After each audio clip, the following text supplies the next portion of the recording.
If you've been paying attention, even just a little bit, you've probably felt it. Prices creeping up again, gas getting weird, people talking about uncertainty like it's back, and now the word that nobody wants to hear is quietly coming back into conversations. Recession. Not loud, not official, but it's there, building. And what's scary is most people won't realize it's happening until it's already too late. So today, we're not doing fear, we're not doing panic, we're doing clarity. Here's what's happening, here's why people are worried, and what it could actually mean. Because if you understand this early, you're already ahead of most people. Now, here's what's happening.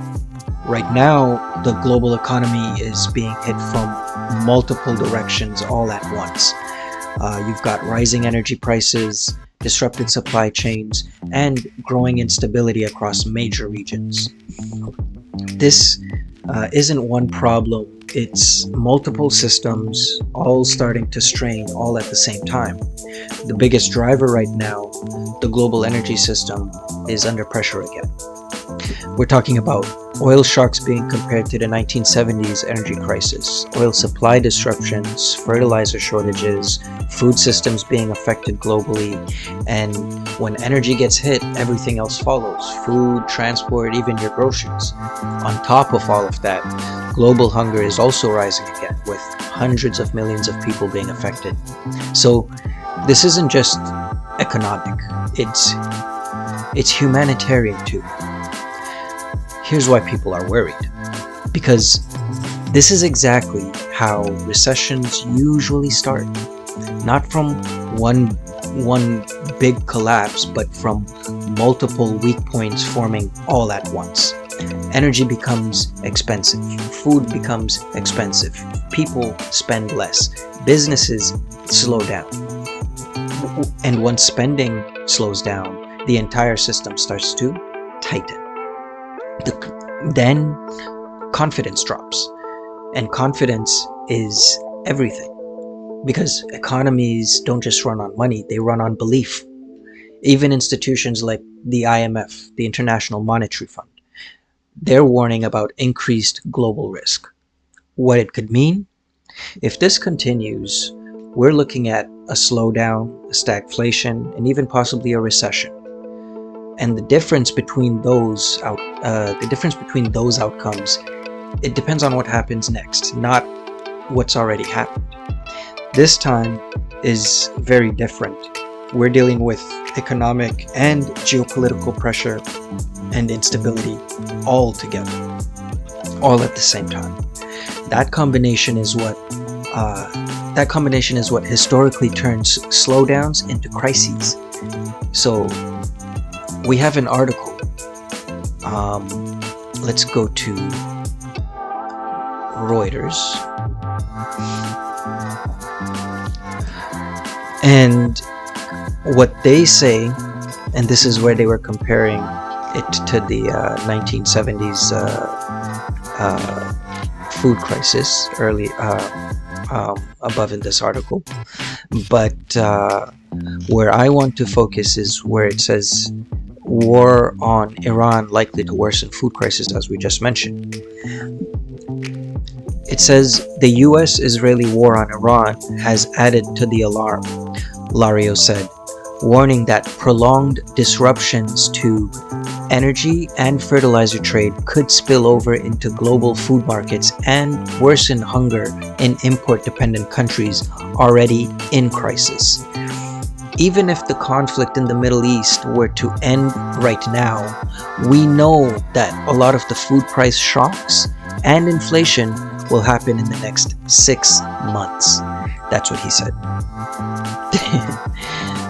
Even before the added stress of this latest war, West Africa and the Sahel looked likely to remain under heavy pressure this year from conflict and persistent inflation, particularly in Nigeria, Mali, Niger, and in Burkina Faso. Nigeria alone is projected to see one of the largest increases in food insecurity in 2026, with 4.1 million more people expected to face acute hunger. So this isn't a report to take lightly. It's not something to take just by the way. This is what's happening because of the war. Now,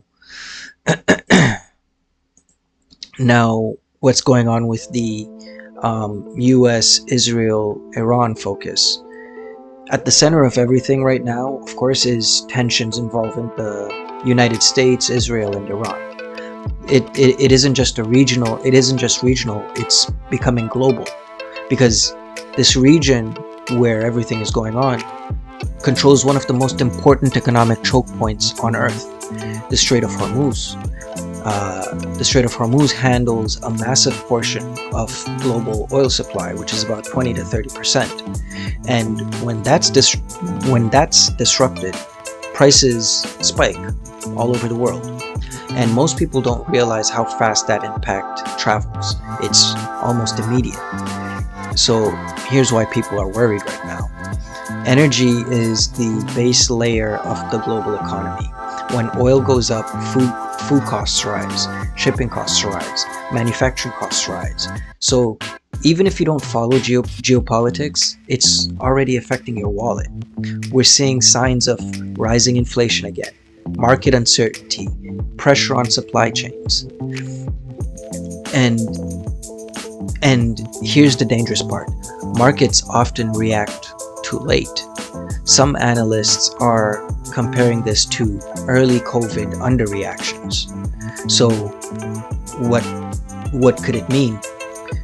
If tensions continue, oil stays high, inflation stays sticky, interest rates stay higher longer. And that's where things start to break down for everyday people, because high costs plus slow growth equals pressure. Pressure equals reduced spending, and reduced spending equals recession risk. It's not one big crash, it's a chain reaction.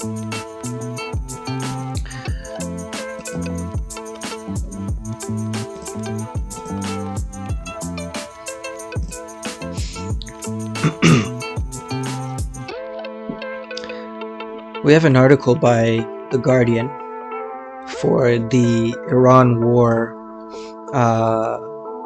Escalation could trigger global recession, IMF warns. So I'll go ahead and I'll read part of the article here for you. If you want to go and check it out for yourself, just go to theguardian.com. It's under news economics, under global economy. So growth forecasts cut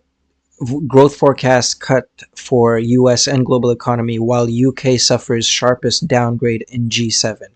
So a further escalation in the Iran war could trigger a global recession that would affect the UK more than any of the other G7 nations. This is what the IMF has warned. Against an increasingly volatile backdrop, the Washington-based fund said the economic damage from the Middle East conflict was steadily rising as it cut its growth forecast for 2026 based on the impact of the war so far. Basically, in the half-yearly update, the IMF said the UK would suffer the sharpest growth downgrade and joint highest inflation rate in the G7 this year, even if the fallout from the soaring energy costs can be contained in the Middle East by the middle of 2026. The fallout will still be the highest inflation rate in the G7 and the sharpest downgrade. So they're facing a big negative because of the US-Iran Israel war. All of this is the US-Israel-Iran war, sorry. So if you want to read the rest of the article, you can go ahead and, like I said, go to theguardian.com and check out the rest of it. But essentially, many countries are feeling hard effects from the the war and from the Strait of Hormuz being closed and not being operable, and ships not being able to pass through, because it takes a while as well for ships to literally go from one place to another. It takes, months. So that's why there's always, ships in the process of shipping. So going back to what we're talking, what the situation is going on even here at home. If we bring it to what's happening in Canada, even in Canada where things were starting to stabilize a little bit, we're seeing pressure come back into the system. And this is where things get interesting a little bit, because it's not coming from inside Canada, it's coming from outside. According to reports from from CBC News, we're seeing how inflation rose in the last month. So as you can see in this article, the article states itself that the title, Canada's annual inflation rate rose to 2.4% in March, driven by high gas prices. And those high gas prices were driven by the Strait of Hormuz being closed and the oil price. And like I said, because it controls about 20 to 30% of the oil, that the global oil supply, we felt it. Now, according to reports from CBC News, inflation ticked up back in March, not because people suddenly started spending more, but because gas prices surged globally. So this isn't a Canada problem alone. It's a global problem, a global pressure hitting Canada directly. We're talking about gas prices jumping sharply, food prices still rising, transportation costs increasing, and when transportation goes up, everything else follows. So this is why people are worried, because this shows something important. Canada can be doing okay internally, but still we can get pulled into economic pressure from the outside forces, which means even if Canada doesn't cause the problem, it still feels the impact. Now, what it could mean: if global instability continues, that pressure doesn't go away, it builds. And if it builds long enough, it doesn't stay just inflation, it starts affecting growth. And that's where recession risks start creeping in. Now, as we can see here, according to the article, it says March's 21.2% monthly increase in the price of gas was the largest on record.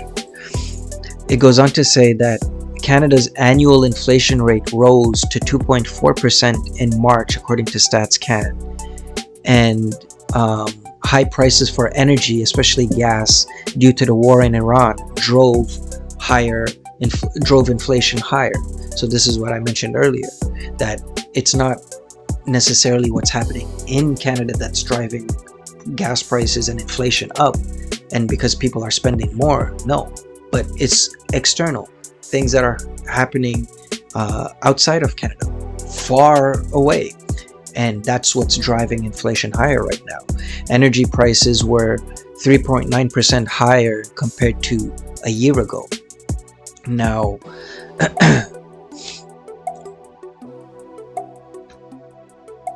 what does this mean for us, and where is the world heading? Is the world heading toward another recession? I'm going to say not officially. And I say not officially because it's not yet there, but the conditions are starting to look very familiar. We're seeing pressure build across global systems, geopolitics, everyday life, and history shows this is how it usually starts. The real question isn't just, is a recession coming? It's how much pressure can the system take before something finally gives? Most people wait for confirmation before they react. But by then, the momentum's already passed. The world moves in signals, not announcements. And if you learn to read those signals early, you don't have to panic when change comes, when things shift. You just move different. My name is Siphon. This is Guts.Clout.Carnage. Remember to like, share, comment, subscribe, and I'll see you in the next one. Peace.